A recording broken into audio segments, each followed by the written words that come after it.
A spear fisherman dives into the depths in search of shellfish. Running out of air, he begins his slow ascent back to the surface, completely unaware that a massive great white shark is closing in from behind. Extreme open water encounters and true stories of those who had to fight for their lives. That is what you are about to see right now. On the 5th of February, 2023, around 11:30 in the morning, at Tabari Bay in Sonora, Mexico, in front of San Jose Beach, a man dived for spearfishing and ended up crossing paths with a great white shark in a fatal incident. Manuel Lopez spent all 56 years of his life on the Mexican coast, a place he considered his ultimate home and would not trade for anything in the world. However, his daily routine demanded a lot of effort. From a young age, he had learned the trade of spearfishing from his father, specializing in gathering mollusks and seafood from the ocean floor. Proud of his profession, it was through this hard work that he guaranteed his family's livelihood, finding satisfaction in the immersion and the calm of the waters. With decades of experience at sea, Manuel knew the risks inherent to his profession well. He knew that nature demanded constant respect. Treacherous tidal currents could drag a diver far from the coast, and murky waters full of sediments compromised visibility, making it difficult to return to the surface. However, the true danger came not only from the sea conditions, but from the creatures that inhabited the depths. Mexico's coastal waters are home to dozens of shark species, finding crucial feeding and breeding zones in local areas. While many species coexist peacefully with humans, the Mexican coastline is also the habitat of large, highly dangerous predators. Among them stand out the bull shark frequently associated with incidents in the region, the hammerhead shark, and of course, the one widely feared for its imposing presence, the great white shark. These were animals no diver should ever risk crossing paths with.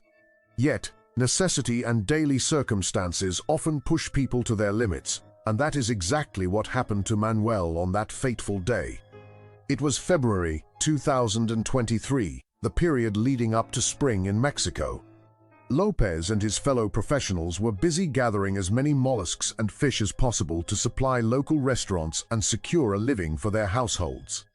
However, strong warnings were circulating that several sharks were migrating to coastal waters in search of areas to reproduce and feed. Due to the high frequency of sightings, including great whites, the diving community had been explicitly advised to avoid the ocean to prevent putting their lives at risk. For a time, Manuel and the other fishermen followed the recommendations and stayed on dry land. The catch was that the financial subsidy provided by the government during these shutdown periods was far from covering the expenses of large families. As days passed, a scarcity of seafood in the local market skyrocketed prices, drastically driving up the commercial value of those species. Pressured by financial need and lured by the opportunity for a good profit, Manuel eventually decided the risk was worth it. On the morning of that February 5th, around 11:30, he put on his gray wetsuit and headed to San Jose Beach in Tabari Bay. Without oxygen tanks, relying solely on his vast experience and apnea technique, he jumped from the boat and began his descent. Holding his breath, he dropped to about 18 meters deep, exactly where he knew he would find the best mollusk beds. Despite the tension caused by the recent warnings, the work was going well. The diver was collecting seafood at an agile pace, already projecting the financial return that cargo would bring to his family. Jose Bernal was another fisherman accompanying Manuel at that time. After some time immersed, Bernal decided to end his dive and return to the boat, while Manuel preferred to stay in the water to maximize his mollusk collection, aware that every extra portion meant more support for home. While resting on the vessel, Jose noticed an unusual silhouette moving in the water. At first, the distance prevented identification, but as the shape drew closer, reality came to light. It was an enormous shark measuring approximately 5 meters. Panic was immediate. Without tanks to dive to the rescue and not knowing how to warn his submerged colleague, Jose could only hope the animal would swim right past and ignore Manuel's presence. Unfortunately, the outcome was different. Manuel, completely oblivious to the danger approaching from behind, began running out of air after the long breath hold. Determined to return to the surface with his catch, he began his ascent. In a split second, the dynamic of that dive changed drastically. As he ascended, the great white shark emerged from the murky water and intercepted the fisherman in a fatal strike. Unable to offer any assistance from the boat, Jose witnessed the tragic event. Devastated, and with no alternative, he navigated back to the coast to report what had happened to the local authorities. Later, experts pointed out that the diver's presence in the predator's hunting zone resulted in an unfortunate and tragic misidentification incident. 2 weeks later, fishermen spotted a large specimen in the western region of Mexico, pointed out as the animal involved in the case. If you found this story impressive, get ready, because the next case is even more extreme. The desperate struggle of a man who had to face a great white shark hand-to-hand just to survive. Two friends decided to enjoy the day with a dive and a spearfishing session. However, what was supposed to be a regular adventure turned into an extreme confrontation against a massive ocean predator. It was the 4th of June 2005 when Henri Murray and his best friend, Piet van Niekerk, planned a free diving expedition in the area of Miller's Point in False Bay, Cape Town, South Africa. The area is widely known as one of the primary natural habitats of the great white shark. Given the bay's reputation, the presence of tourists on boats and in observation cages is common, making the environment a frequent spot for sightings of these animals. On that sunny winter Saturday, the oceanic breeze invited the practice of water sports. Henri, a 22-year-old medical student, and Pete enjoyed lunch at a local restaurant before entering the water. Equipped with a red neoprene wetsuit, which contrasted sharply with the ocean's tones, Henri began his freedive fishing. After about 30 minutes of activity, the pair was swimming approximately 150 meters from the coast in clear waters when the scenery changed. While searching for his next target, Henri detected a slow, imposing movement in the deep waters. A large silhouette was clearly approaching. Instinctively, he recognized the profile of the predator, a large, great white shark. Maintaining his composure, Henri followed the safety protocol agreed upon with his friend. He surfaced and signaled the danger. Pete, who was a few meters away, spotted the shadow in the water and his colleague's distress. Both began swimming back to shore. However, the animal's agility was superior. The shark suddenly emerged right beside the pair. At first, the animal seemed to hesitate, circling them before disappearing back into the water column. Knowing the predator was still nearby, Henri made a risky decision. He dived, stabilized his position, and upon spotting the beast, fired a warning shot with his spear gun. The spear struck the animal, which retreated temporarily. The relief, however, was brief. The shark returned for a new charge. Henri fired again, but the second shot missed its mark, serving only to repel the creature. While Pete maintained a safe distance, monitoring the outcome of the situation, the shark executed a final strike coming from the depths. The incident, which Pete witnessed in horror, was fast and fatal. Unable to provide assistance, the friends swam to the beach to seek immediate help. Rescue teams, including the police and the National Sea Rescue Institute, launched an exhaustive search, but only items of the diving equipment were recovered. The next day, locals spotted an animal in the region with spear gun shafts visible in its body, indicating that creature's involvement in the incident. Experts who analyzed the case pointed out that, given the nature of the confrontation, there was no margin for survival.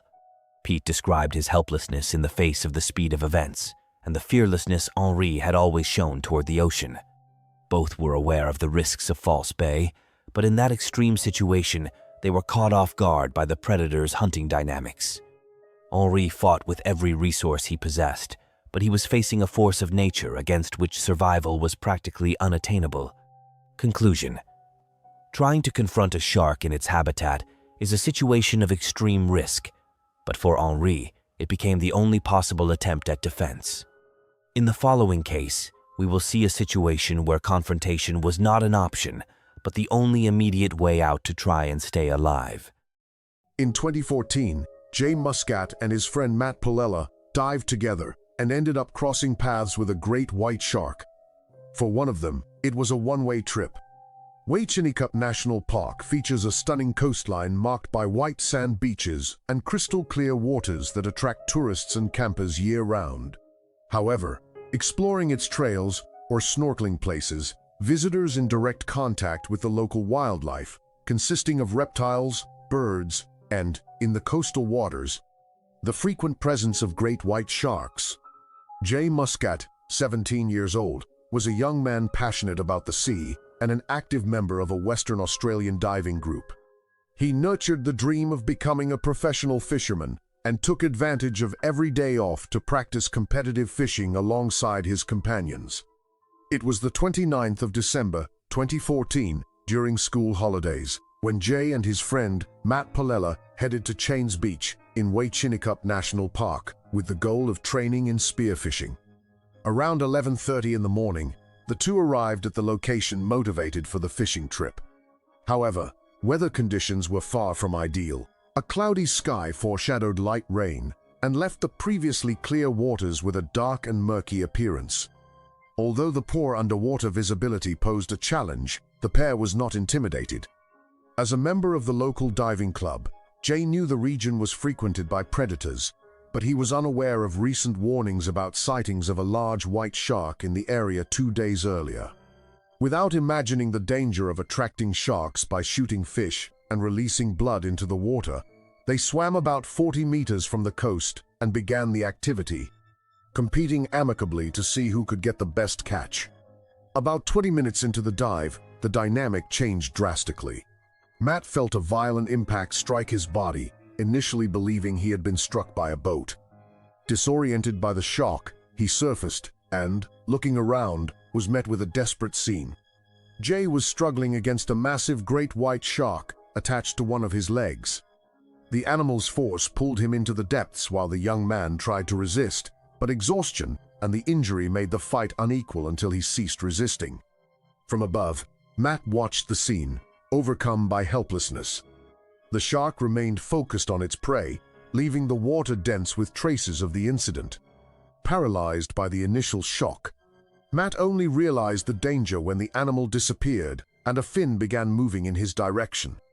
Realizing he was the next target, he remembered the spear gun he was holding and all the guidance he had received on how to react to a charge. Aiming directly at the predator's frontal region, he fired the spear.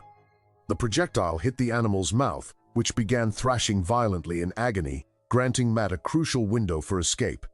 Spotting a group of rocks about 30 meters away, he swam with all the strength he possessed, knowing that any hesitation would be fatal. Glancing back for a second, he saw the shark still writhing in pain and pushed forward until he reached the safety of the rocks, exiting the water completely exhausted. From atop the rocks, he observed the spot where his friend had been left, seeing Jay's body drifting on the surface, moved only by the waves and the underwater movement.